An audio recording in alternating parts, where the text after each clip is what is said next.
बिस्मिल्लाहिर्रहमानिर्रहीम। अस्सलाम वालेकुम। प्रोग्राम इख्तिलाफ राय के साथ मैं हूं इफ्तिखार काज़मी।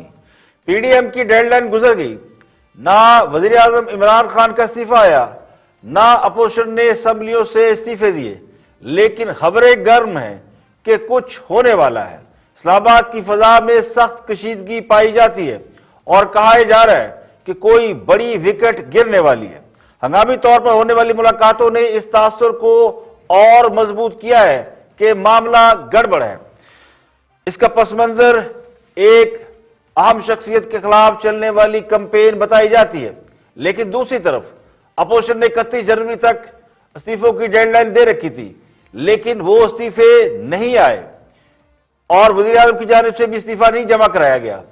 तो क्या इसका मतलब यह है कि हुकूमत जीत गई है और अपोजिशन हार गई है, या फिर हुकूमत मजबूत हुई है और अपोजिशन नील बटा सन्नाटा निकली है और अब सियासी खेल तमाशा खत्म हो जाएगा?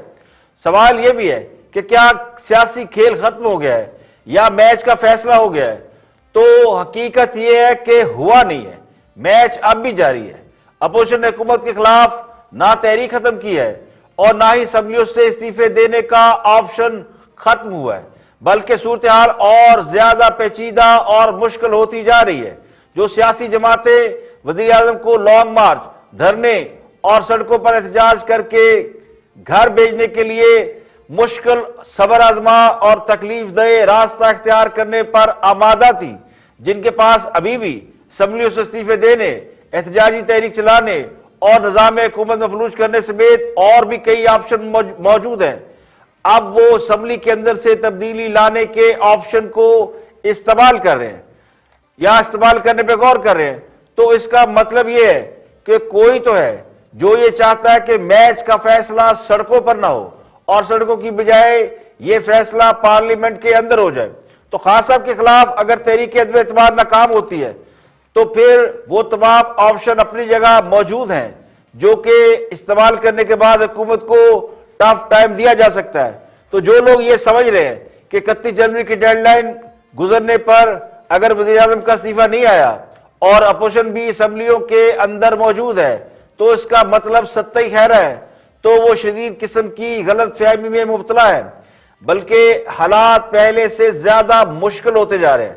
स्पीकर पंजाब असम्बली के गिरद अराकीन असम्बली का इकट्ठा होना और केपीके में परवेज खटक का यह कहना कि वो चाहे तो हुकूमत एक दिन ना चले, उसने बहुत से ऑप्शन जो है वो ग्राउंड पर सामने कर दिए और ये वो ऑप्शंस हैं जो पीपल्स पार्टी का बराह रास्त यानी डायरेक्ट और इनडायरेक्ट हिस्सा रह चुके हैं। परवेज लाई पीपल्स पार्टी द्वारा हुकूमत में अहम ओहदों पर रहे हैं, बल्कि डिप्टी प्राइम मिनिस्टर रह चुके हैं। परवेज खटक पीपल्स पार्टी का हिस्सा रह चुके हैं। तो ये वो किले की दो दीवारें हैं जहां नकब लगने का खदशा मौजूद है। हाँ, सब इसकी भरपाई कर रहे हैं। आज उन्होंने वज़ीर आला, बल्कि साबिक वज़ीर आला परवेज लाई से मुलाकात की, उनके बेटे मुनस लाई से मुलाकात की और उस नकब को रोकने की कोशिश की, लेकिन इस बात का इन्हिसार इस बात पर है कि नकब लगाता कौन है। जरदारी साहब की बातों से तो लगता है कि वो तैयारी पकड़ चुके हैं, लेकिन अपोजिशन की बाकी सियासी जमातें, मुस्लिम लीग नून और JUIF, क्या वो इसके लिए तैयार है? ये सबसे अहम सवाल है। नकब लगाने का मतलब ये है कि अराकीन असम्बली की का जोड़ तोड़ होगा, उन्हें खरीदा बेचा जाएगा, साथ मिलाया जाएगा, वट एवर, लेकिन जो मेहनत करेगा फल उसी को मिलेगा। और अगर जरदारी साहब की कमिटी अमली से हुकूमत गिरती है तो फिर इक़्तिदार के केक में बड़े हिस्से के तलबगार आसफ अली जरदारी होंगे, जबकि मौलाना फजलुर रहमान और मुस्लिम लीग नून नकब जनी की बजाय स्ट्रीट पावर के इस्तेमाल से हुकूमत को घर भेजने के ऑप्शन को ज्यादा इफेक्टिव समझते हैं, ज्यादा मौसर समझते हैं। इस सूरत में मुस्लिम लीग नून और JUIF केक में से बड़े हिस्से की दावेदार बन सकती हैं। तो लगता यूं है कि अपोजिशन में हुकूमत को घर भेजने पर मुकम्मल इत्तफाक है और उन्हें कामयाबी की उम्मीद भी है, मगर उसके तरीकेकार पर अभी इत्तफाक नहीं हो पा रहा। हुकूमत के लिए खतरा अभी टला नहीं है, बल्कि मजीद बड़ा है। तो इन हाउस तब्दीली का मतलब यह होगा कि खान साहब सियासी शहादत हासिल नहीं कर पाएंगे, जबकि तहरीक के नतीजे में हुकूमत की रुखसती को वो सियासी शहादत के तौर पर इन फ्यूचर इस्तेमाल कर सकते हैं। अपोजिशन अगले 2 से 3 रोज में बैक टू बैक 2 इजलास करके इस बात का फैसला करेगी कि कौन सा ऑप्शन इस्तेमाल किया जाएगा। अब पीपल पार्टी माजी में ये काम कर चुकी है और एस्टेब्लिशमेंट की मदद से चेयरमैन सेनेट को मुंतखब करा चुकी है। अब भी वो एस्टेब्लिशमेंट की हमायत याफ्ता जमातों की सपोर्ट से ये काम कर सकती है।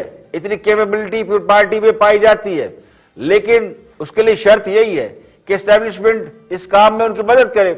और यही वो नुक्ता है जिस पर अपोजिशन की बाकी जमातें शक का इजहार कर रही है, डाउट कर रही है, क्योंकि यह बात तो तय है कि अगर अपोजिशन की तहरीके अदम एतमाद नाकाम हुई तो उससे हुकूमत मजबूत होगी, तो मुख्तलिफ हल्कों की ताईद हमाद से ही तहरीक अदम एतमाद लाई जा सकती है और कुछ लो और कुछ दो की बुनियाद पर कौमी हुकूमत बनाने का फार्मूला भी जेर गौर है। मुस्लिम लीग नून और JUIF के पास बज़ाहिर खोने को कुछ नहीं है और वो समझते ये हैं कि मुफाहमत की बजाय मज़ामत से बात बन सकती है और उसके लिए उसके बाद फिर नए इंतखाबात होने चाहिए। अगर फौरी तौर पर दोबारा इलेक्शन नहीं होते और पुरानी असम्बली चलती है तो फिर उन्हें नुकसान पहुंचेगा। अब तहरीक अदम एतमाद का जो सबसे बड़ा प्रॉब्लम होता है उसमें अपोजिशन को नंबर पूरे करना होते हैं। हुकूमत के पास अरकान असम्बली को अपने साथ रखने के लिए बेपनाह ऑप्शन मौजूद हैं, इसलिए यह तासर दुरुस्त नहीं कि अगर ताकत और हल्के साथ हो तो अपोजिशन इन हाउस तब्दीली ला सकती है। ये वो नुक्ता है जिस पर पीपल पार्टी, PMLN और JUIF में अभी बहस जारी है। आज भी पीपल पार्टी के रहनुमा आसिफ अली जरदारी से मौलाना फजल रहमान और फिर नवाज शरीफ और तीनों का आपस में राब्ता हुआ जिसमें इस ऑप्शन पर गौर किया गया। अब अगर तहरीक अदम एतमाद को देखें तो मोहतरमा बेनज़ीर भुट्टो जब पहली बार प्राइम मिनिस्टर बनी थी तो उनके खिलाफ भी तहरीक अदम एतमाद लाई गई थी और यह वक्त था जब उनके खिलाफ सारे इकट्ठे हो गए थे जिसमें बड़ी बड़ी ताकतें शामिल थी, लेकिन हुकूमत मोहतरमा बेनज़ीर भुट्टो की थी और वो तहरीक अदम एतमाद कामयाब नहीं हो सकी थी। नवाज शरीफ जब वज़ीर आला थे तो उनके खिलाफ भी तहरीक अदम एतमाद लाई गई थी, वो भी नाकामी से दो चार हुई। बलूचिस्तान में मुस्लिम लीग नून के सनाउल्लाह ज़हरी के खिलाफ तहरीक एतमाद की तैयारी थी तो उन्होंने खुद इस्तीफा दे दिया और बलूचिस्तान में हुकूमत बदल गई। अब अपोजिशन की हिकमत अमली में वज़ीर आज़म को मुस्तफ़ी होने के लिए 31 जनवरी 31 जनवरी की डेडलाइन रखी गई थी जो गुजर चुकी है, मगर इस डेडलाइन से बहुत पहले ही अपोजिशन अपनी हिकमत अमली तब्दील करने का ऐलान कर चुकी है और मामला सेनेट इलेक्शन तक बाकायदा मौखर किए जा चुके हैं। तो अब जो कुछ होगा बज़ाहिर ये कि वो सेनेट इलेक्शन के बाद होगा और बहुत से जराए तो ये भी कहते हैं कि बजट में निकल जाएगा, मगर जराए इस बात से इनकार नहीं करते कि तब्दीली का फैसला हो चुका है, लेकिन इसके हवाले से यानी इस तब्दीली के तरीक़ाकार और टाइमिंग के हवाले से मामला तय होना बाकी है। और आज ही मुस्लिम लीग नून की रहनुमा मरियम औरंगजेब ने भी ये भड़क मारी है कि वज़ीर आज़म का इस्तीफा आ जाएगा और उन्हें टेलीविजन से पता चलेगा, जबकि हुक्मरान जमात इस बात पर खुश है कि PDM का शो नाकाम हो गया। आज वज़ीर आज़म साहब ने भी फरमाया है कि PDM के गुब्बारे से हवा निकल चुकी है और हमें PDM से कोई खतरा नहीं। तो ये बात उन्हें इसी तरह कहनी चाहिए। जाहिर है कोई भी वज़ीर आज़म कोई भी हाकिम वक्त ये नहीं कहता कि वो जाने वाला है या उसकी हुकूमत को कोई खतरा है, तो अपनी जगह ठीक बयान दे रहे हैं, मगर ताड़ने वाले भी क़यामत की नजर रखते हैं जो हुकूमत को खतरात में घिरा हुआ देख रहे हैं। अपोजिशन तमाम तार अख्तिलाफात के बावजूद अभी तक इंटैक्ट है, एक ही प्लेटफॉर्म पर मौजूद है। सवाए जलसों और रैलियों के तमाम ऑप्शन मौजूद हैं। अब कहने वाले कहते हैं कि अपोजिशन की मरकजी क़यादत के साथ बहुत सी ताकतों के अब भी डायरेक्ट और इनडायरेक्ट राब्ते हैं और मामलात को सुलझाया जा रहा है।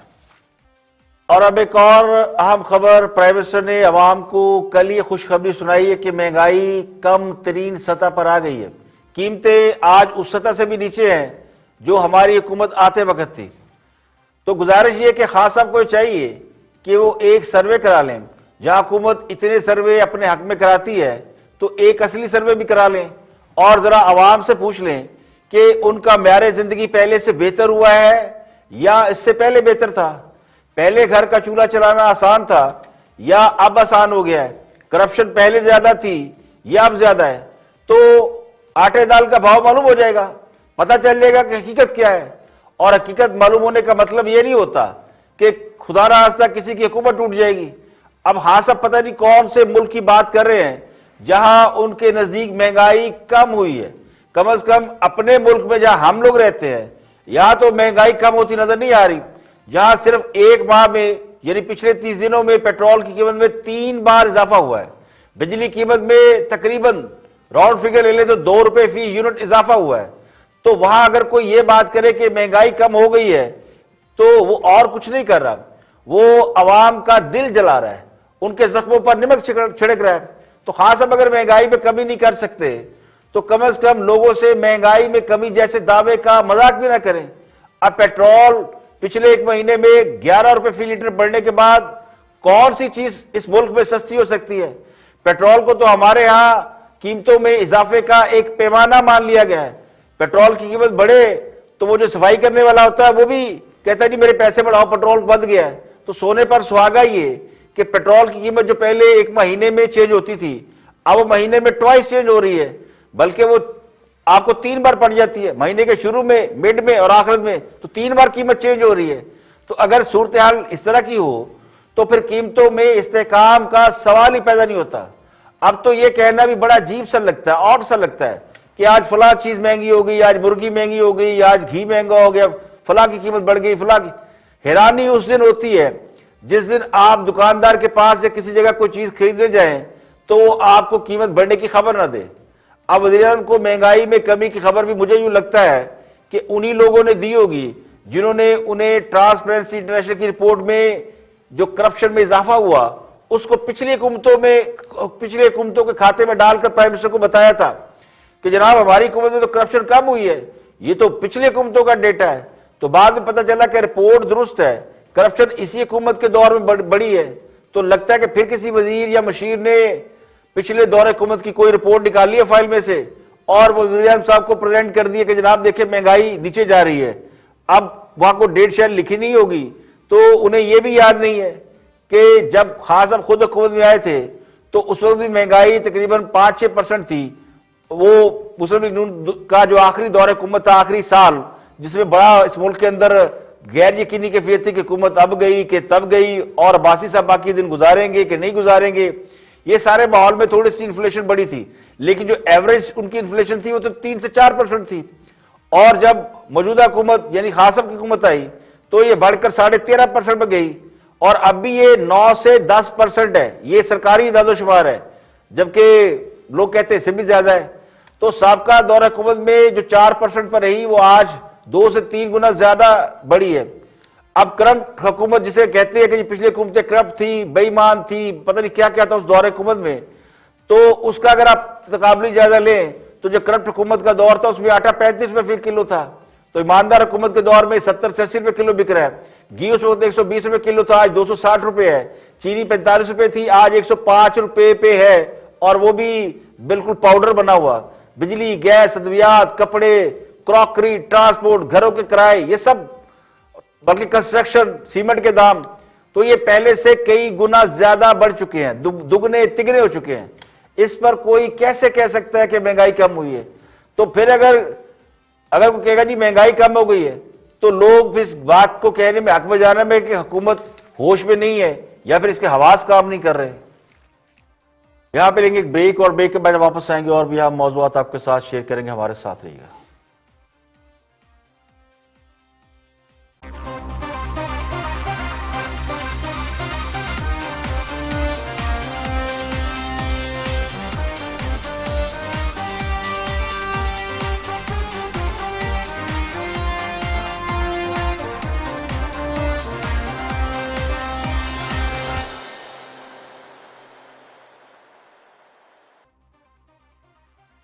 Welcome back. आप देख रहे हैं प्रोग्राम इख्तिलाफ फिर, मैं हूं इफ्तिखार काज़मी। ब्रेक के बाद हाजिर खिदमत है। हुकूमत ने यह दावा किया कि नून लीग के अरकान असम्बली से 210 बिलियन रुपए की ज़मीन उन्होंने वागुजार कराई है और ये बहुत बड़ा कारनामा है। और ये जो ट्रांसपेरेंसी इंटरनेशनल की रिपोर्ट है ये तो बताती है कि मुल्क में करप्शन बढ़ रही है, जबकि हुकूमत करप्शन के खिलाफ बहुत काम कर रही है। शहजाद अकबर क्या कहते हैं उस पर सुनते हैं उन्हें, फिर उस पर बात करते हैं।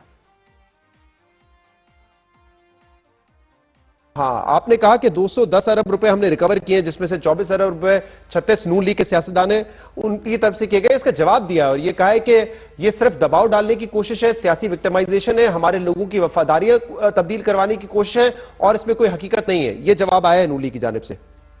देखिए शहजाद, ये इस इशू को थोड़ा समझने की जरूरत है। मैंने आज अपने प्रेस कॉन्फ्रेंस के शुरू में भी कहा कि ये कोई किसी एक सियासी क्लास की बात नहीं है, लेकिन एक खास तरह का गिरोह है जो ऐसी ही सरपरस्ती हासिल करके सरकारी वसाइल का बेदरेग इस्तेमाल करता है। उसके अंदर एक मिसाल दी कि ये 36 लोगों का डेटा शेयर किया है और ये तमाम जो है इसके ऊपर FIRs भी हुई हैं, लैंड रिट्रीव हो चुकी है। उसके ऊपर तो बहुत ज्यादा ऐसी जगह है, मिसाल के तौर पे खुर्रम दस्तगीर साहब का पेट्रोल स्टेशन था गुजरांवाला के अंदर, उसके अंदर अब पब्लिक पार्क बना दिया गया है। अब ये चीजें रोजे रोशन की तरह यहाँ हैं, इससे इनकार तो किया नहीं जा सकता। लोग गवाही देंगे, आपके कैमरामैन जाके ऑन ग्राउंड देख सकते हैं। अब ये जो बात कह रहे हैं वफादारियां तब्दील करने की, तो पाकिस्तान तहरीक इंसाफ तो वो जमात है जो इस वक्त शिद्दत से कोशिश कर रही है कि अब वफादारियां किसके लिए तब्दील करनी है। सेनेट का इंतखाब आ रहा है, सेनेट के इंतखाब के लिए तो हम सुप्रीम कोर्ट ऑफ पाकिस्तान में भी चले गए हैं कि इंटरप्रिटेशन कर दीजिए कि अगर सिर्फ कानून साजी करने से ओपन बैलेट हो जाए ताकि ये खरीदो फरोख्त का सिलसिला बंद हो, तो हम तो उसके लिए भी तैयार हैं। हमने बिल भी कॉन्स्टिट्यूशनल अमेंडमेंट का टेबल कर दिया है नेशनल असेंबली में, नून लीग आके उसको वोट कर दे, 2/3 मेजोरिटी आ जाएगी, पीपल्स पार्टी उसको वोट कर दे, सिलसिला खत्म हो जाएगा। We have shown our card, हमने तो मेज पे रख दिया है। साहब, एक तो आप चाहे अफजल खोकर साहब हो, उसने कहने वाले तो ये कहते हैं कि इस मुल्क में दो तरह की करप्शन होती है, एक वो जिसे देखकर आंखें खुल जाएं, होश उड़ जाएं, और एक वो जिसे देखकर आंखें बंद हो जाती हैं। वो एक मुहावरा आपने सुना होगा ना, रोको मत जाने दो, उसको लोग दो तरीके से पढ़ते हैं, रोको मत जाने दो और रोको मत जाने दो। तो इस फार्मूले का सबसे ज्यादा यहां पर एप्लीकेशन हुई है, यहां अप्लाई हुआ है। दुनिया में बताती है, इंटरनेशनल ट्रांसपेरेंसी इंटरनेशनल की रिपोर्ट ये बताती है कि हमारे यहां करप्शन का लेवल बढ़ गया है, तो भी हमारी आंखें नहीं खुलती।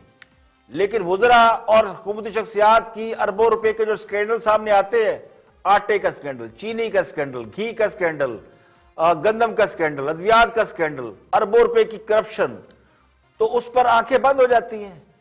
अब जिन्हें इतनी करप्शन नजर ना आए, यानी अपनी आंख का शैतीर नजर ना आए, वो दूसरों की आंख का बाल पकड़कर ये दावा करते हैं कि उन्होंने बहुत बड़ा को तीर मार लिया है, तो उनकी बात पर कौन यकीन करेगा। ये जो जमीनों का मामला इस मुल्क में, ये आपको नया नहीं है कि किसी की जमीन, किसी का कागजों का हेर फेर, ये बड़ा पुराना धंधा है। इस मुल्क में कब्जा ग्रुपों और 2 नंबर धंधा करने वालों की कोई कमी नहीं है, और ये हर जमात के अंदर मौजूद है। जिसका दाव लगता है वो लगा लेता है। आज हुक्मरान जमात मुखालिफिन से अरबों रुपए की जमीन छुड़वाने के दावे कर रही है, तो कल को कोई और इख्तियार में आएगा, वो इनसे जमीनें छुड़वाने के दावे करेगा। आज ख्वाजा आसफ की हाउसिंग सोसाइटी को इलीगल बताकर, जो डॉक्यूमेंट में लीगल है, उसे गिरा दिया गया है, तो कल को जब ये लोग आएंगे इख्तियार में, तो फिर अलीम खां की सोसाइटी गिराते फिरेंगे और ये कहेंगे कि उन्होंने इलीगल काम किया है। तो ये हकीकत है कि करप्शन करने वाले और करप्शन होती देखने वाले दोनों इस हमाम में नंगे हैं। आगे बढ़ते हैं और गुफ्तगू कर रहे हैं वजीर इत्तलात शिबली फराज, और पेट्रोल की कीमतों में इजाफे के हवाले से गुफ्तगू कर रहे हैं। देखते हैं कि हुकूमत का मौक़िफ़ क्या है कि पेट्रोल की कीमत क्यों बढ़ जाती है और उसके पीछे कंसेप्ट क्या है। वॉच शिबली फराज।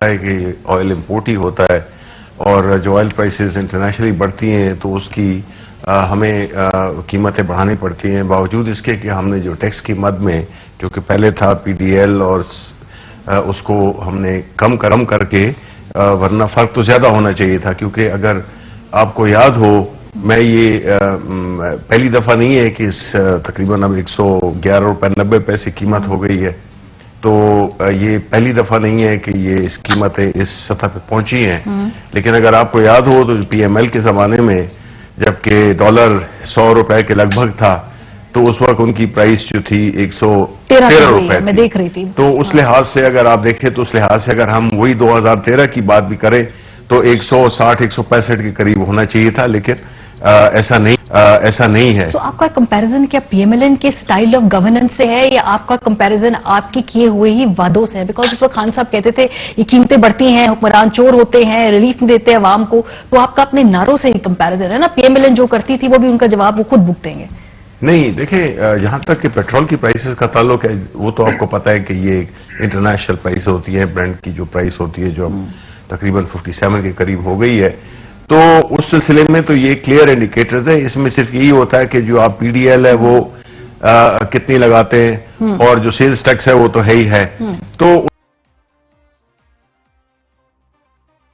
बड़ी बड़ी बातें वड़ा पाव खाते, जिन्होंने अपनी कारकर्दगी का पैमाना एक करप्ट हुकूमत को बना रखा है, यानी जो नून लीग का करेगी या जो नून लीग कर चुकी है उसी पर अपनी कारकर्दगी को माप रहे हैं और अपनी हर चीज का कंपैरिजन पिछली हुकूमत के साथ करते हैं।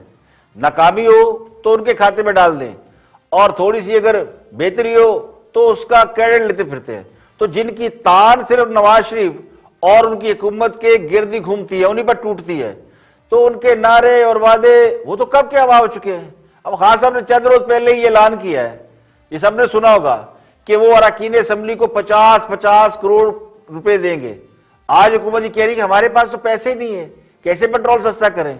तो कल पेट्रोल की कीमत में इजाफा किया, आज एलएनजी सिलेंडर की कीमत में 122 से 125 रुपए इजाफा हुआ है। तो 30 दिनों में पेट्रोल कीमत में 3 बार इजाफा करके बड़ी मासूम शक्ल बनाए बैठे हैं कि इसके सिवा कोई चारा नहीं है। तो कहां गए वो अरस्तु और फीसागोरस जो कंटेनर पर खड़े होकर अवाम को ये बताया करते थे कि पेट्रोल, ये जो हुकूमत अवाम को 65 रुपए फी लीटर पेट्रोल देती है, दरअसल 45 रुपए फी लीटर है और हुकूमत पैसे अपनी जेब में डाल रही है। या तो ये मान ले कि अरकान असेंबली को 50-50 करोड़ देने के लिए पेट्रोल की कीमत में इजाफा किया जा रहा है, तो आम समझेंगे कि चलो चंदा दे रहे हैं, ये बोझ बर्दाश्त कर लेंगे। मगर इसको इंटरनेशनल मार्केट के खाते में डाल देना और फिर ये कहना कि ये इजाफा तो ज्यादा बनता था लेकिन जहां पना को बहुत रहम आ गया और बहुत ही मामूली इजाफा किया गया, तो ये उसी सोच का गमाज है।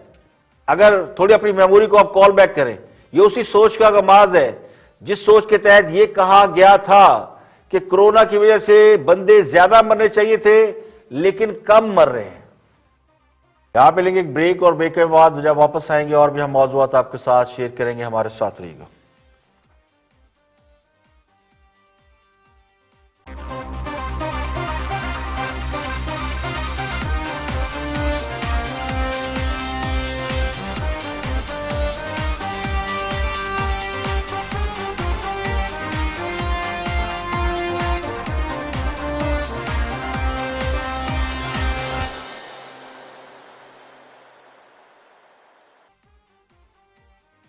Welcome back. आप देख रहे हैं प्रोग्राम इख्तिलाफ राय और मैं हूं इफ्तिखार काज़मी। ब्रेक के बाद हाजिर खिदमत है, आगे बढ़ते हैं और इकोनॉमिस्ट है फारूक सलीम साहब, हुकूमत का हिस्सा भी रहे हैं, बहुत ही सपोर्ट करते हैं खान साहब और उनकी हुकूमत को। उनसे पूछा जा रहा है कि जो ट्रांसपेरेंसी इंटरनेशनल की रिपोर्ट आई है, इसमें जो करप्शन के जो इंडिकेटर्स हैं, क्या खान साहब पर भी इस किस्म का कोई इल्ज़ाम लगाया जा सकता था कि वो करप्ट हैं या ये जो करप्शन का मामला है ये उनके खाते में डाला जा सकता? तो फारूक सलीम तजिया कर रहे हैं, देखते हैं कि वो इसको कैसे एनालाइज करते हैं। Watch this. आदत दुरुस्त हो और ठीक हो और ख़ुद करप्ट ना हो तो करप्शन खुद ब खुद उसको ख़त्म किया जा सकता है। वो थीसिस गलत है या कि खाकम बदहन खुद उनके यहाँ भी कोई मसला है, यानी जिस तरह के तासुर है कि लीडरशिप ईमानदार नहीं है। साफी साहब यहाँ पे थोड़ा सा मामला पेचीदा कर लेते हैं और उसकी वजह यह है कि ईमानदारी कई किस्म की हो सकती है। एक शख्सी ईमानदारी है कि मैं शख्सी तौर पे बहुत ईमानदार हूँ, वो मेरा यकीन है, जो मेरा उनके साथ एक्सपोजर रहा है, जो मेरा ताल्लुक रहा है, शख्सी ईमानदारी के खिलाफ खान साहब के ऊपर कोई सवाल नहीं उठाया जा सकता। उसके बाद फिर सियासी ईमानदारी, वहाँ पे बहुत सारे जो हैं शक शबूत जो है वो उठते हैं। आप देखिए कि इस काबीना के अंदर जिसको हम कहते हैं कॉन्फ्लिक्ट ऑफ इंटरेस्ट, यानी कि मफादात का तजाद जो है वो आपको इतना ज्यादा नजर आता है जो शायद पहली हुकूमतों में नजर नहीं आता था। यानी कि आपका बिजनेस भी वही है जिसका आपको वजीर बना दिया जाता है। ये दुनिया भर में कहीं हुकूमतें कोशिश करती हैं कि ऐसा ना हो पाए। अब बदकिस्मती से हमारे यहाँ विफाक में कॉन्फ्लिक्ट ऑफ इंटरेस्ट के ऊपर ना तो कोई कानून साजी की गई है। पंजाब के अंदर जरूर कानून एग्जिस्ट करता है, लेकिन विफाक में अगर कॉन्फ्लिक्ट ऑफ इंटरेस्ट है, अगर मुफादात का तजाद आ रहा है तो वो गैर कानूनी नहीं है टेक्निकली स्पीकिंग। इस काबीना के अंदर वो बहुत वाज़ेह तौर पे सामने उठ के नजर आता है। फिर आपने देखा कि गंदम की रिपोर्ट आई, चीनी की रिपोर्ट आई, बिजली की रिपोर्ट आई, और अभी तक हमें ये पता नहीं है कि उन रिपोर्टों के नतीजे में क्या कोई कार्रवाई की गई, क्या किसी को अरेस्ट किया गया, क्या कोई इकदामात उठाए गए कि मुस्तकबिल में ऐसे काम। देखिए, करप्शन को रोकना, अवाम के मफादात का ख्याल रखना, ये सब प्राइम मिनिस्टर की जिम्मेदारियों में शामिल है। प्राइम मिनिस्टर मुल्क का कस्टोडियन होता है और अवाम के वोटों के साथ इलेक्ट होता है। जो अवाम के वोटों से आते हैं वो अवामी मफादात को ज्यादा प्रायोरिटी देते हैं। ये तो है तमहीद। लेकिन अगर प्राइम मिनिस्टर की नाक के नीचे कुछ गलत काम हो रहा है, करप्शन हो रही है, और वो उसे रोकने में नाकाम है, और उनके पास अपनी इस माजूरी का कोई ठोस जवाब भी नहीं है, तो फिर वो भी इसके बराबर जिम्मेदार है। वज़ीर-ए-आज़म ईमानदार हो और कौम करप्शन में तरक्की कर रही हो, तो फिर ये कैसी ईमानदारी है? वो कहते हैं करप्शन होते देखना और खुद करप्शन करना बिल्कुल उसी तरह है जैसे चोरी करना और चोरी होते देखना और उसे ना रोकना, वो भी मुजरम होता है। तो ये बात तो अब अज़हर मिनल शम्स है कि करप्शन बड़ी है और खान साहब के होते हुए बड़ी है। तो फिर ये कैसे कहा जा सकता है कि वज़ीर-ए-आज़म ईमानदार है? तो मेरे नजदीक तो अब ये भी खौल उतर चुका है। ये जो सादा दिल है ना, अब मेरे जैसे अब भी वो समझते हैं कि वो ईमानदार है, सादिक अमीन है, तो वो जो सब सर्टिफिकेट उन्हें दिए गए थे, जो उन्हें कौम की तरफ से भी मिले, उन्होंने खुद भी लिए और बहुत सी रेप्यूटेड जगहों से भी उनको दिए गए, वो सब बेसूद और बेकार हो चुके हैं। और अब आपको खबर दे, म्यांमार जो कभी बर्मा कहलाता था, उसमें फौज ने इक़्तिदार पर कब्जा करके 1 साल के लिए इमरजेंसी लगा दी है और वज़ीर-ए-आज़म आंग सान सूची समेत दीगर लोगों को गिरफ्तार कर लिया है। बताया जाता है कि रात गए 3 बजे इंटरनेट और मवासलाती राब्तों में खलल पैदा हुआ, जिसके बाद फौज ने सिटी हॉल का कंट्रोल संभाल लिया और बहुत सी इमारतों का कंट्रोल संभाल लिया। मीडिया रिपोर्ट्स के मुताबिक फौज के जेर इंतजाम टेलीविजन पर जारी वीडियो पैगाम में एक सीनियर जनरल ने आकर ये कहा कि इख्तियारात मुसल्लह फौज के कमांडर इन चीफ के सुपुर्द कर दिए गए, जबकि मुल्क में 1 साल के लिए इमरजेंसी लगा दी गई है। आंग सान सूची की पार्टी के तर्जमान ने दावा किया कि सदर समेत हुक्मरान जमात के हमरा को गिरफ्तार कर लिया गया है। पार्टी तर्जमान ने कहा कि बहुत ही खतरनाक सूरत हाल का सामना है और लगता यूं कि फौजी बगावत हो गई और इक़्तिदार पर कब्जा हो गया है। और म्यांमार में फौजी बगावत के बाद अमेरिका ने यह कहा जी कि अगर इक़दाम वापस न लिए गए तो अमेरिका जिम्मेदारों के खिलाफ कार्रवाई करेगा।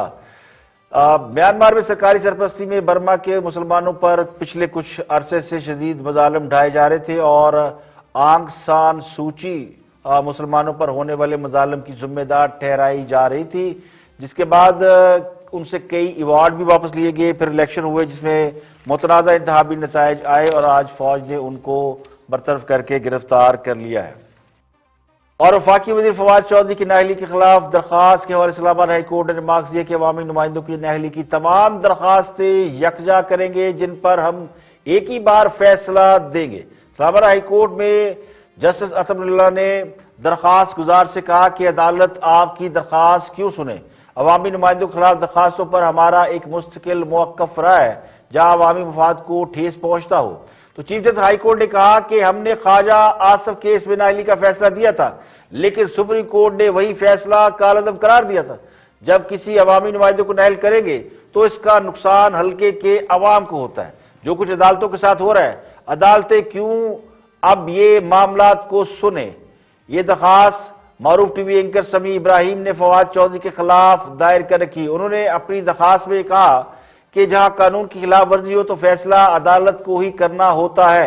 नवाशी को भी अदालत से ही नाअहल करार दिया गया था। अदालत ने रिमार्क्स दिए कि चीफ जस्टिस कोसा ने पार्लियामेंट को यह भी कहा था कि आइन के आर्टिकल 62(1)(f) में तरमीम करें। अगर ये ऐसे ही रहा तो हम सब इस कानून के तहत नाअहल हो सकते हैं। अगर हमने फैसला दिया तो फिर इस बार नाअहली की तमाम दरखास्तों को इकट्ठा करके फैसला देंगे। एक ही बार फैसला दे देते हैं ताकि हम असल साइलिन को सुन लें। अगर अवाम गलत लोगों को मुंतखब कर रहे हैं तो फिर उन्हें करने दें।